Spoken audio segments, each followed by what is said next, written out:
are you now? I'm sitting in my office.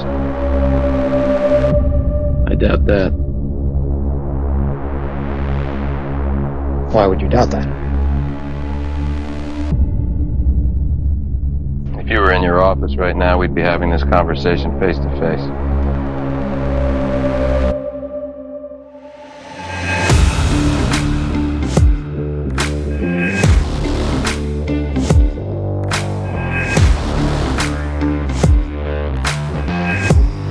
I wouldn't do that if I were you.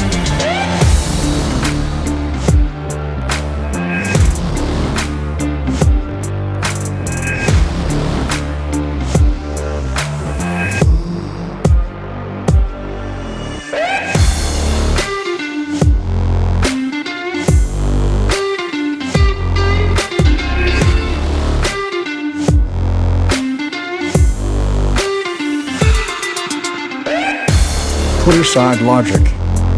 Do what feels right.